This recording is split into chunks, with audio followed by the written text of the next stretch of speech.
அன்பார்ந்த மக்களுக்கு வணக்கம். நான் உங்கள் Karthik Pillai and welcome to the KTV. MyV3 ads direct selling அப்படிங்கிற கைட்லைன்ஸை மீறுகிறதா அப்படிங்கிற ஒரு விஷயம் இருக்கிறது மக்களே. ஏனால் அசோக் ஸ்ரீநிதி அப்படிங்கிற ஒரு ஃப்ராடு உருவாக்குன 59 பக்கம் பிடிஎஃப்ல பார்த்தீங்கன்னா டைரக்ட் செல்லிங் கைட்லைன்ஸை மைவி3 ஆட்ஸ் மீறிக்கிட்டு இருக்கு அப்படிங்கிற மாதிரியான தப்பான தகவலை மக்களை கொண்டு போய் சேர்த்துக்கிட்டு இருந்தான் அப்படிங்கிற பார்க்க முடிகிறது. அது மீறவே இல்லை. என்ன மாதிரியான தப்பான தகவலை மக்கள்கிட்ட பரப்பியிருக்கான் டீட்டெயிலாக பார்க்க போகிறோம் இந்த பதிவு. அந்த ஃப்ராடு அனுப்பின பிடிஎஃப்ல இந்த இமேஜை பார்த்துருங்க மக்களே. என்ன போட்டிருக்கானால் violation of clause 2 of 5 of direct selling guidelines 2016 அப்படிங்கிற ஒரு டைட்டில் போட்டு ஒரு விஷயம் போட்டிருக்கான். சரி, நாம் இவன் போட்டதை நம்ம பார்க்காம அந்த டைரக்ட் செல்லிங் கைட்லைன்ஸ் என்ன சொல்லுது அப்படிங்கிறத ஃபஸ்ட்டு பார்த்துருவோம் மக்களே. அதான் சொன்ன ஒரு கிளாஸ் பார்த்தீங்கன்னா 2 of 5. இப்போ இந்த இமேஜ் பாருங்க. notify and provide a full refund or buyback guarantee to every direct sellers on reasonable commercial terms which can be exercised within a period of 30 days from the date of the distribution of the goods or services to the direct seller. சரி, அதாவது buyback இல்லை full refund அப்படிங்கிற 2 வார்த்தையை இங்கே பயன்படுத்துகிறான். இது மைவி3 இல்லை அப்படிங்கிறத இவன் குற்றமாக சொல்கிறான். சரி மக்களே, இப்போது மைவி3 ஆட்ஸ் அப்படிங்கிறதை எப்படி வாங்கப்படுகிறது, எப்படி உபயோகப்படுத்தப்படுகிறது அப்படிங்கிறத ஃபஸ்ட்டு பார்த்துருவோம். அதுக்கு முன்னாடி நாம் ஒரு சூப்பர் மார்க்கெட் போகிறோம். போயிட்டு ஒரு பொருளை பார்க்குறோம். பொருளை பார்த்து அந்த பொருளை வாங்குகிறோம். பொருளை வாங்கிட்டு அந்த பொருளை நம்ம வீட்டுக்கு கொண்டு போனால் அந்த பொருள் டிஃபெக்டாக இருக்குது, இல்லை கெட்டு போயிருக்கு, இல்லை எக்ஸ்பைரி ஆகிருக்கு, இல்லை அது வீணாக போயிருக்கு அப்படின்னா நம்ம என்ன பண்ணுவோம்னா திரும்ப அந்த மார்க்கெட் போயிடுவோம். கடைக்கு போயிட்டு பாருங்கள், சீல் ஓப்பனாக இருக்குது, டிஃபெக்டாக இருக்குது, கெட்டு போயிருக்கு, இதுக்கு எனக்கு வேறு பைபேக் கொடுத்துருங்க, இதுக்கு பதிலாக வேறு பொருள் எனக்கு கொடுத்துருங்க, இல்லைனா இந்த பொருளே வேண்டாங்க, எனக்கு இதுக்கு நான் காசை கொடுத்துருங்க அப்படிங்கிற மாதிரி நம்ம போய் கிளைம் பண்ணுவோம். இதுதான் பைபேக் ஆர் ஃபுல் ரீஃபண்ட் அப்படிங்கிறதுக்கான அர்த்தமாக இருக்க முடியும். சரி, இப்போது மைவி3 ஆட்ஸில் யாராவது ஒருவர் ஒரு பொருளை வாங்கி அந்த பொருள் கெட்டு போயிருக்கு, வீணாக போயிடுச்சு, இல்லை நல்லா இல்லாமல் போயிடுச்சு அப்படின்ற அடிப்படையில் அவங்க போய் அந்த ஸ்டோரில் போய் மறுபடியும் காமிச்சு, இல்லைங்க இந்த பொருள் கெட்டு போனாலும் வீணாக போனாலும் நாசமாக போனாலும் நல்லா இல்லாமல் இருந்தாலும் நீங்கள் இதை பயன்படுத்தி தான் ஆகணும், நாங்கள் இதுக்கு வேறு பொருள் கொடுக்க மாட்டோம், ரீஃபண்ட் தரமாட்டோம் அப்படின்னு ஏதாவது கம்ப்ளைண்ட் இருக்கிறதா? Point number 1.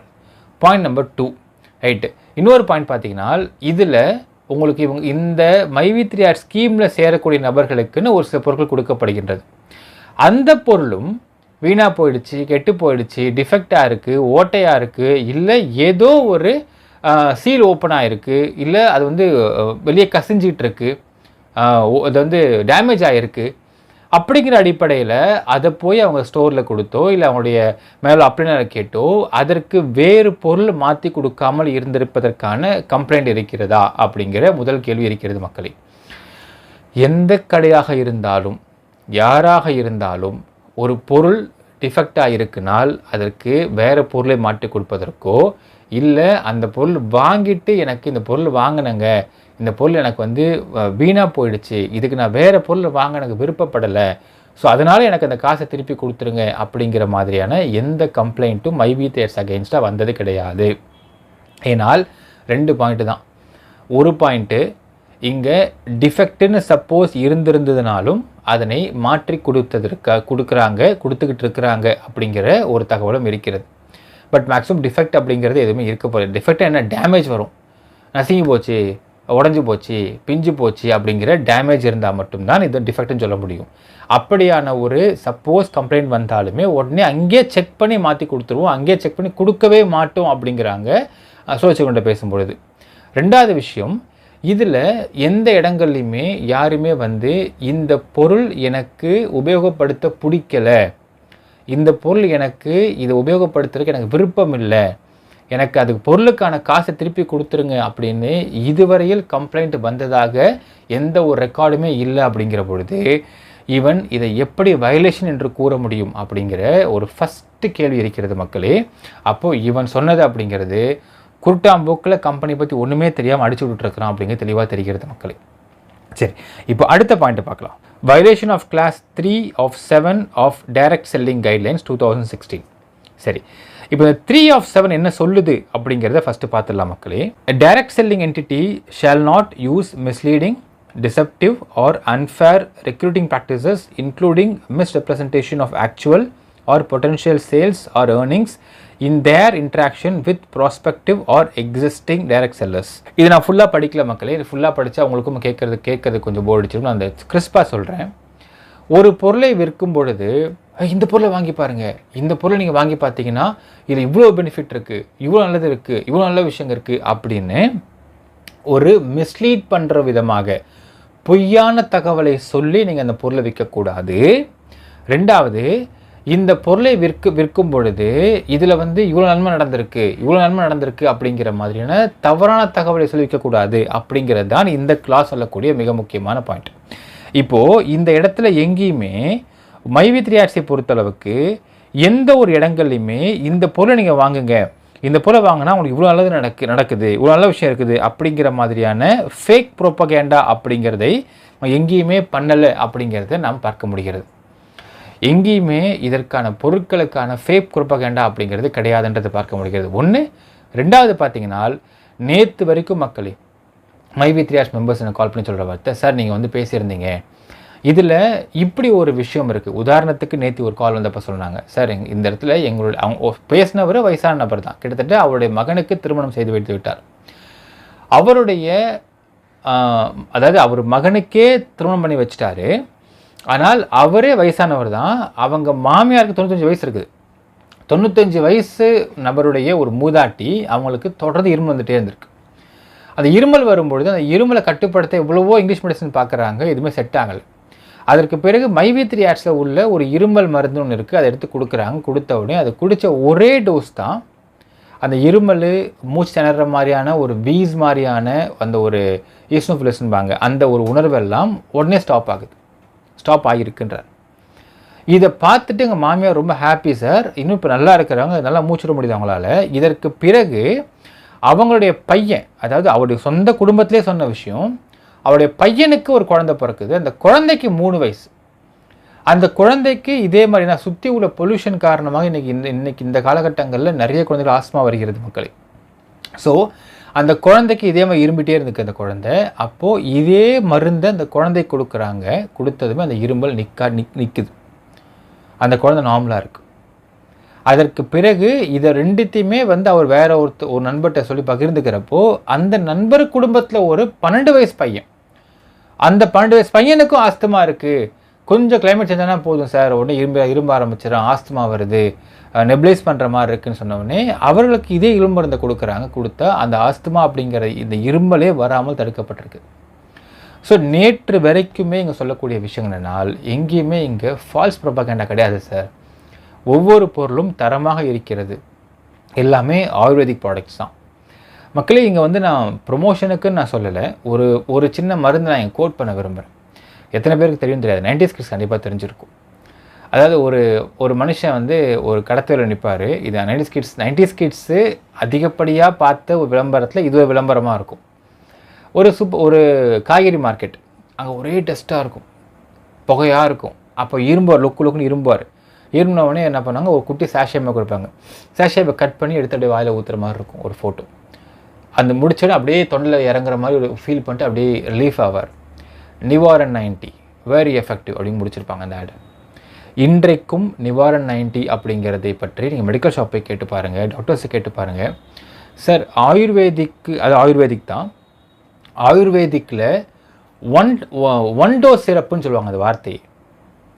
அந்த மருந்து இப்போ ஆக்சுவலாக 5 ml போட்டுட்டு இருந்தான். இப்போ கெவின் கேர் வாங்கிட்டாங்க நிவாரன் 90 மட்டும். இப்போ 10 ml போட ஆரம்பிச்சிட்டா 10 ரூபா ஆக்கிட்டான் ஒரு பேக்கெட்டை. சார் ஆயுர்வேதிக் சிரப்லேயே நீங்கள் 90 ரூபா 100 ரூபா கொடுத்து காஃப் சிரப் வாங்கி அலோபதி யூஸ் பண்ணுறதை விட நிவாரன் 90 அப்படிங்கிற ஆயுர்வேதிக் சிரப் அப்படிங்கிறது இப்போ 10 ரூபா தான். இது ஒன் டோஸ் சிரப்புன்னு சொல்லுவாங்க. அது குடிச்சோன்னா அந்த இருமல் டக்குன்னு அரெஸ்ட் ஆகும். It can be a dry cough or wet cough, cold cough, உடனே அரெஸ்ட் ஆகும் சார் அப்படின்றாங்க. இது ப்ராக்டிக்கலாக எங்கள் குடும்பத்திலே நான் பார்த்த ஒரு எக்ஸாம்பிள் ஆயுர்வேதிக் ப்ராடக்ட்ஸில். அதற்கு பிறகு கெவின் கேர் வாங்கிட்டாங்க. அப்படி இப்போ தான் போன மாதம் வாங்கிட்டாங்க கெவின் கேர்னு கேள்விப்பட்டேன். ஸோ இந்த ஆயுர்வேதிக் ப்ராடக்ட்ஸில் தரமான மருந்துகள் நிறைய இருக்கின்றன. ஸோ இந்த இரும்பலும் பார்த்தீங்கன்னா எந்த அளவுக்கு டக்குன்னு அரெஸ்ட் ஆகி ஸ்டாப் ஆகிற அளவுக்கு மைவித்ரி ஆர்ட்ஸ் இருக்குன்னு சொல்லிட்டு நேற்றுக்கு ஃபோன் பண்ணி பேசிட்டு இருக்காங்க நம்பர்கள். எங்கேயுமே ஃபால்ஸ் ப்ரொபகண்டா கிடையாது, ஃபால்ஸ் ப்ரொமோஷன் கிடையாது. எல்லா பொருட்களுமே தரமாக இருக்கின்றது, இன்க்ளூடிங் ஃபுட் ப்ராடக்ட்ஸில் இருந்து ஃப்ரம் மெடிசன்ஸ் வரைக்கும் இருக்கிறது அப்படிங்கிறது தான் இங்கே மைவித்ரி ஆர்ட்ஸ் பொருட்களை உபயோகப்படுத்தினவங்க சொல்லக்கூடிய விஷயம்.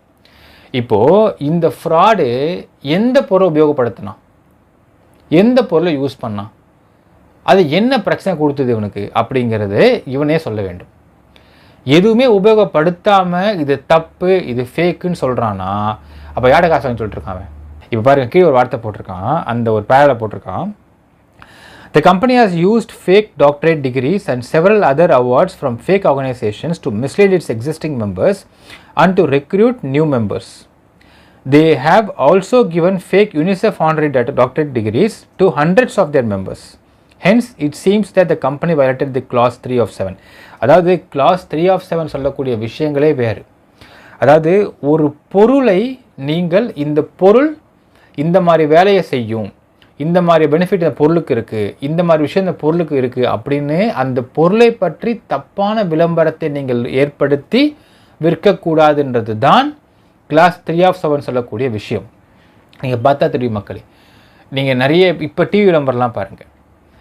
அதாவது நிறைய அந்த வாஷிங் பவுடர்ஸாக இருக்கட்டும், இல்லை வந்து அந்த ஃபுட் ஐட்டம்ஸாக இருக்கட்டும், எல்லாத்துலேயுமே போட்டுருவான். என்ன போட்டுருவான்னா, அந்த பிஸ்கெட்ஸாக இருக்கட்டும், சாக்லேட்ஸாக இருக்கட்டும், விளம்பரத்துலாம் பார்த்தீங்கன்னா விளம்பரம் ஓடிக்கிட்டு இருக்கும், கீழே ஓரமாக போட்டுப்பான் ஒரு வார்த்தை, இமேஜினரி அப்படின்னு போட்டிருப்பான், இது கற்பனை அப்படின்னு போட்டிருப்பான், கிரியேட்டிவ் இமேஜினேஷன் போட்டிருப்பான். ஏனால் இது டைரக்ட் செல்லிங்களுடைய ஒன் ஆஃப் த பாயிண்ட். இது நீங்கள் மிகைப்படுத்தி காட்டிக்கோங்க, ஆனால் கீழே கிரியேட்டிவ் இமேஜினேஷன் சொல்லி போடணும். ஏன்னால் மக்கள் அதை பார்த்து மிஸ்லீட் ஆகக்கூடாதுன்றதுனால, சார் நாங்கள் கீழே கிரியேட்டிவ்னு போட்டோம் சார் அப்படின்னு அவங்க கணக்கு காட்டுவாங்க. இப்போது ஒரு பொருளை, இந்த பொருளை நீங்கள் வாங்கினீங்க, ஏன் மக்களே ஹமாம் சோப்புக்கும் ஐஏஎஸ் சம்மந்தம் இருக்குதா, ஐபிஎஸ் சம்மந்தம் இருக்குதா? ஒரு பொண்ணு ஐபிஎஸ் ஆஃபீஸர் ஆகணும்னா ஹமாம் சோப் பயன்படுத்தி விளம்பரம் போடுறாங்க. நீ ஐபிஎஸ் ஆஃபீஸர் ஆகணுமா, ஹமாம் சோப் பயன்படுத்து அப்படிங்கிறாங்க. ஸோ இது கம்ப்ளீட்லி கிரியேட்டிவ் இமேஜினேஷன்ஸ் தான். வெள்ளையாக இருந்தால் பயங்கர கான்ஃபிடண்ட்டாக இருக்கும் அப்படின்னு சொல்லிட்டு ஒரு விளம்பரம் கொடுத்தாங்க, ஃபேர் அண்ட் லவ்லி. அது பிரச்சனை பண்ணி ஃபேர் அண்ட் லவ்லி அப்படிங்கிறத தூக்க சொன்னாங்க. ஃபேர் அண்ட் லவ்லி க்ரீமோட பேரே மாற்றப்பட்டது. இது பெரிய கேஸாகவே போச்சு. நான் வெள்ளையாக இருந்துட்டேன், நான் கான்ஃபிடென்ட் கிடச்சிச்சு, எனக்கு பயங்கர கான்ஃபிடண்ட்டாக இப்போ ஃபீல் பண்ணுறேன்னு சொல்லிட்டு விளம்பரம் போட்டிருந்தாங்க. இதெல்லாம் மாற்றப்பட்டது. சில இடங்களில் தே மென்ஷன் ஆஸ் கிரியேட்டிவ் இமேஜினேஷன்ஸ். ஒரு பொருள், அந்த பொருளுடைய வேலைகளுக்கு, அந்த பொருள் என்ன வேலை பார்க்குமோ அந்த வேலை இல்லாமல் எக்ஸாஜரேஷன்ஸாக ஒரு வேலையை வந்து நீங்கள் காமிச்சு அப்படி மக்களை ஏமாற்றக்கூடாது, அப்படி நீங்கள் கூறி ஏமாற்றக்கூடாதுன்றது மட்டும்தான் இந்த கிளாஸ் சொல்லப்பட்ட வார்த்தைகள். ரெண்டு விஷயம் பார்க்கணும். ஃபேக் டாக்டர் டிகிரின்னு சொல்லி போட்டிருக்கான். இந்த டிகிரி ஃபேக் அப்படிங்கிறது கோட் சொல்லுச்சா? இந்த டிகிரிக்கும் அந்த பொருளுக்கும் என்ன தொடர்பு இருக்கிறது? இந்த பொருள் நீங்கள் வாங்கி பயன்படுத்தினா டாக்டரேட் வாங்கலாம்னு சொல்லி சொன்னாங்களா? டிகிரி வாங்கலாம்னு சொன்னாங்களா? பொருளுக்கான லைசன்ஸ் வேறு, டிகிரிக்கான சர்டிஃபிகேட் வேறு. ஒரு டிகிரி சர்டிஃபிகேட்ன்றது வேறு கதை, லைசன்ஸ் ஃபார் பொருள்ன்றது வேறு கதை. இதற்கும் அதற்கும் சர்டிஃபிகேஷன் ஏதாவது ஒற்றுமை ஏற்படுகிறதா, இல்லை கனெக்ஷன் ஏற்படுகிறதா அப்படிங்கிற ஒரு கேள்வி இருக்குது. எப்படி அவன் தப்பாக இந்த கம்பெனி எதிர்த்து அவன் பேசிக்கிட்டு இருக்கான், போட்டுட்ருக்கான்றதை தெளிவாக பாருங்கள் மக்களே. அடுத்தது, யூனிசெஃப் ஹானரரி டாக்டரேட் சர்டிஃபிகேட்ஸ் அப்படிங்கிறதை யார் வழங்கினார்கள்? நீங்கள் ஒரு டாக்டரேட், அதாவது ஹானரரி டாக்டரேட் அப்படிங்கிறதே ஒரு கம்பெனி வழங்குது அப்படின்னால் அந்த கம்பெனியை போய் நீங்கள் பிடிப்பீங்களா, இல்லை வாங்கணும்னு பிடிப்பீங்களா? ஒரு போன வருஷம் பார்த்தீங்கன்னா ரிட்டையர்ட் ஜஸ்டிஸுடைய தலைமையில் வடிவேலு, அதுக்கப்புறம் இன்னொரு கொஞ்சம் பேர், இந்த இவங்க கூட இந்த கோசும்பாங்க பாருங்கள் மக்களே, அந்த பரிதாபங்களுடைய சேனல் ஓனர்ஸ், இவங்க எல்லாருக்குமே டாக்டர் சர்டிஃபிகேட் கொடுத்தாங்க. எங்கே? அண்ணா யூனிவர்சிட்டிக்குள்ளே வச்சு கொடுத்தாங்க. அண்ணா யூனிவர்சிட்டிக்குள்ளே அங்கே ஆடிட்டோரியத்தில் புக் பண்ணி அங்கே டாக்டர் சர்டிஃபிகேட் கொடுத்தாங்க. வடிவேலுக்குலாம் கொடுத்தாங்க. வடிவேல் வரல, அது வேறு விஷயம். அது கொடுத்தது, அந்த கொடுத்த அந்த கம்பெனி, அந்த ஒரு அந்த ஒரு இன்ஸ்டியூஷன் ஃபேக்கு அப்படின்னு தான் கேஸ் போடாங்களே தவிர வாங்கின யார் மேலே எஃப்ஐஆர் பதிவு பண்ணல. கொடுத்த நபர் யார், அவன் எஃப்ஐஆர் பதிவு பண்ணாங்க. இன்ஃபேக்ட் அந்த ஒரு ஜட்ஜு அவர், ரிட்டையர்ட் ஜட்ஜ் அவர் தான் கையால் கொடுக்குறாரு. அவர் மேலோட எஃப்ஐஆர் போடல. அந்த உரிமையாளர் யார் கம்பெனிக்கு, அவர் மேலே தான் எஃப்ஐஆர் போட்டாங்க. வாங்கினவங்க யார் மேலேயும் எஃப்ஐஆர் போடல. அப்போது இந்த யூனிசெஃப் ஆர்கனைசேஷன் அப்படிங்கிற அந்த அந்த இன்ஸ்டிடியூஷன் யார், அவனை பிடி, அவன் மேலே கேஸ் போடணும். அவன் எங்கே இருக்கான், எந்த நாட்டில் இருக்கான், அவனை பிடிச்ச கேஸ் போடு. எப்படி வாங்கினவர்கள் மீது நீங்கள் தப்பு சொல்ல முடியும் அப்படிங்கிற கேள்வி இருக்கிறது மக்களே. அதாவது எப்படின்னா, இது வந்து ஒரு பழமொழி சொல்லுவாங்க ஊரில், முழங்காலுக்கும் உச்சந்தலைக்கும் முடிச்சு போகிற கதையாக, உச்சந்தலை எங்கேயோ இருக்குது, முழங்கால் எங்கேயோ இருக்குது, ரெண்டுத்துக்கும் முடிச்சு போட்டு இவன் ஒரு கதையை நேரட்டிவ் செட் பண்ணிக்கிட்டு இருக்கான் அப்படிங்கிறதே தெளிவாக இங்கே பார்க்க முடிகிறது மக்களே. அடுத்த இமேஜ் பார்க்கலாம். Violations of clause 8 of 1 of direct selling guidelines 2016. சரி, இது என்ன சொல்லுன்றதை பார்த்துலாங்களா மக்களே. Clause 8, prohibition of pyramid scheme and money circulation scheme. No person or entity shall promote a pyramid scheme as defined in clause 1 of 11 or enroll any person to such scheme or participate in such arrangement in any manner whatsoever in the grab of doing direct selling business. இந்த மைவி3 company pyramid scheme, அதாவது Ponzi ஸ்கீம்குள்ளேயும் வராது, மணி circulation ஸ்கீம்குள்ளேயும் வராது. ஏனென்றால் Ponzi scheme என்ன அர்த்தம்னு பார்த்தீங்கன்னா மக்களே, நீங்கள் உருவாக்கக்கூடிய, அதாவது நீங்கள் வந்து 2 பேரை சேர்க்கணும், 2 பேரை உங்ககிட்ட சேர்த்தாதான் உங்களுக்கு பணம் வரும் அப்படிங்கிறது தான் அந்த பான்சி ஸ்கீம். இதில் அவங்ககிட்டருந்து பணம் வாங்கினா மட்டும்தான் உனக்கு பணம் அப்படிங்கிறது தான் பான்சி ஸ்கீம்குள்ளே வருது. அந்த மாதிரி பான்சி ஸ்கீம்குள்ளே இந்த கம்பெனி வராதுன்னு ஃபஸ்ட்டே பார்த்துருக்கோம் மக்களே. அடுத்தது மணி சர்க்குலேஷன் ஸ்கீம். இங்கே எந்த இடத்துலையுமே பார்த்தீங்கன்னா இந்த மணி சர்க்குலேஷன் ஸ்கீம்ஸில் நீ இவ்வளோ பணம் கட்டு, இத்தனை வருடங்கள் கழித்து உனக்கு இவ்வளவு பணம் திருப்பி கொடுக்கப்படும் அப்படிங்கிறது மாதிரி எந்த ஒரு கமிட்மெண்ட்டும் இங்கே கிடையாது. ஸோ இந்த 2 விஷயத்துக்குள்ளேயும் இந்த கம்பெனி அடங்காது அப்படிங்கிறதே நாம் ஆல்ரெடி பார்த்துருக்கோம் மக்களே. இப்போ எதை வச்சு இது வந்து பிரமிட் ஸ்கீமு, எப்படி இது வந்து உங்களுக்கு மணி சர்க்குலேஷன் ஸ்கீம் அப்படின்னு சொல்கிறா நமக்கு தெரியல மக்களே. ஒரு விஷயம் புரிந்து கொள்ள வேண்டும், MLM comes under direct selling scheme வரும்.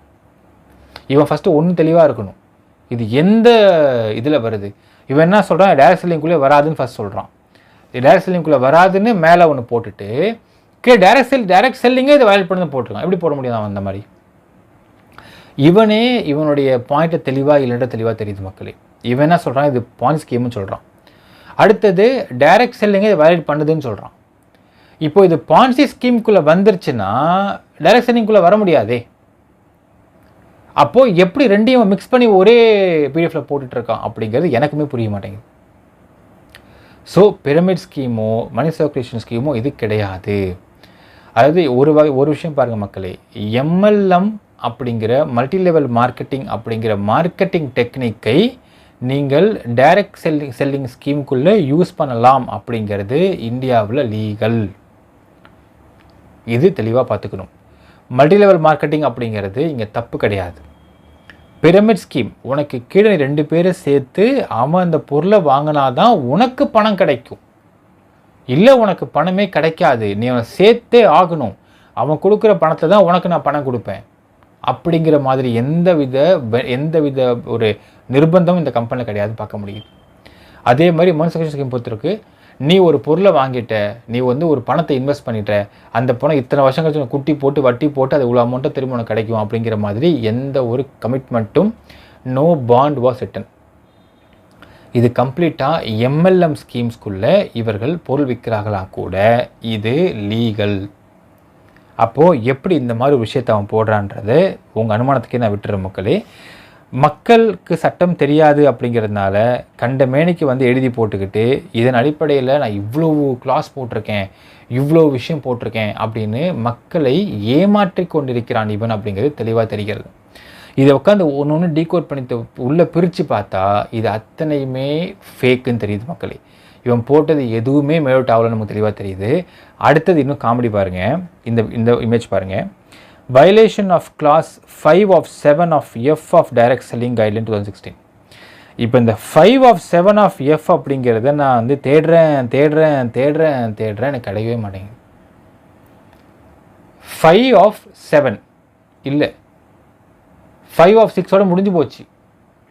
சட்டம் உருவாக்கியவர்களே 5/6 முடிச்சிட்டாங்க மேட்ரு. 5/7 அப்படிங்கிறது எனக்கு கிடைக்க மாட்டேங்குது. யாராவது ஒருத்தவங்க புதுசாக உருவாக்குங்கப்பா 5/7. முடியல மக்களே, முடியல. 5/7 இல்லாமல் எப்படி போடுறான்னு நமக்கு தெரியல. ஸோ இந்த 4 பாயிண்ட்டை தான் இவன் டைரக்ட் செல்லிங்குள்ளே வந்தால் அது வயலேட் பண்ணி போட்டிருக்கிறான். ஃபர்ஸ்ட் ஆஃப் ஆல் இவனே தெளிவாக இல்லை. என்னன்னால் இது பான்சின்னு சொல்கிறான். பான்சினா டைரக்ட் செல்லிங்குள்ளே வர முடியாது. அடுத்து டைரக்ட் செல்லிங்லையும் வயலேட் பண்ணி பேசிகிட்டு இருக்கிறான். அப்போது இவன் எதில் முடிவாக இருக்கான், தெளிவாக இருக்கான் அப்படிங்கிறது இவனுக்கே தெரியல. ஆனால் ஒரு விஷயம் தெளிவாக தெரியுது. myv3 ads இந்த ஃபுல்லாக பிரித்து மேய்ஞ்சி பார்க்கும் பொழுது இந்த எதிலுமே வயலேட் பண்ணி பார்க்கலன்னு தெரியும். இப்போது இவன் சொல்கிறபடி இந்த இடத்துல அடுத்தது இவன் என்னென்ன போட்டிருக்கான்றதை பார்க்கணும். அடுத்தது நம்ம டீகோட் பண்ண போகிற மக்களே. இல்லை இவன் சொல்கிறபடி இந்த இடத்துல இவ்வளவு விஷயத்தை வயலேட் பண்ணி இந்த கம்பெனி உருவாக்கிட்டாங்க அப்படி என்றால் இந்நேரம் இந்த அளவுக்கு இந்த கம்பெனி எப்படி வளர்ந்திருக்க முடியும் அப்படிங்கிறது ஒரு கேள்வி இருக்கிறது. செகண்ட் பாயிண்ட் பார்த்திங்கன்னா மக்களே, இவங்க ஜிஎஸ்டி கட்டுறாங்க, இன்கம் டேக்ஸ் கட்டுறாங்க.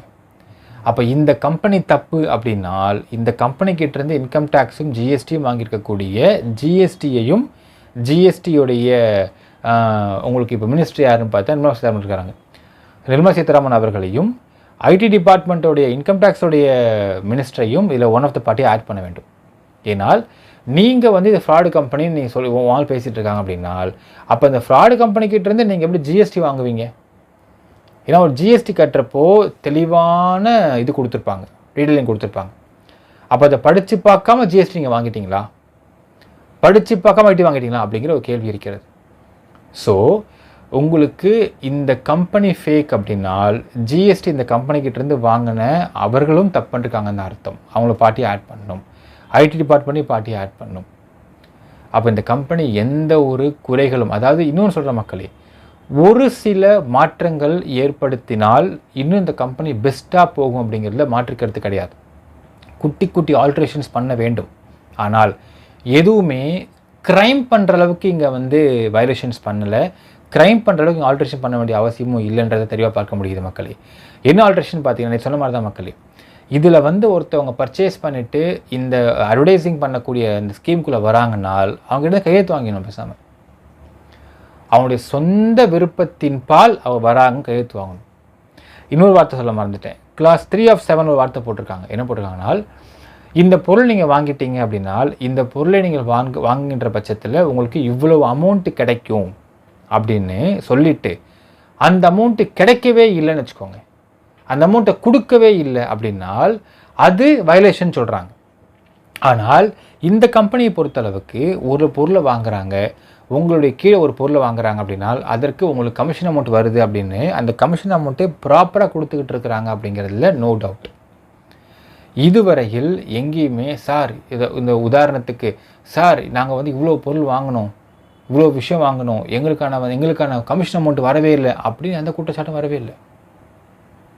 யாருக்குமே எதையுமே ஏமாற்றம் நடந்துக்கிட்டு இருந்த ஒரு கம்பெனி, இந்த கம்பெனி மீது இவ்வளவு குற்றச்சாட்டுகள் ஃபேக்காக வைக்கப்படுகிறது என்றால் அப்போது இந்த கம்பெனி வளருவது யாருக்கோ எங்கேயோ எரியுது. அந்த எரிச்சல் தாங்க முடியாமல் இந்த மாதிரியான ஒரு பொய்யான பிம்பத்தையும் குற்றச்சாட்டையும் முன் வச்சிருக்காங்க அந்த கம்பெனி வளர தெளிவாக தெரிகிறது மக்களே. அடுத்த வீடியோக்களில் இன்னும் அவன் போட்ட பல விஷயம் டீகோட் பண்ண நினைக்கிறீங்கன்றதை கமெண்ட்டில் மென்ஷன் பண்ணுங்கள். நன்றி, வணக்கம்.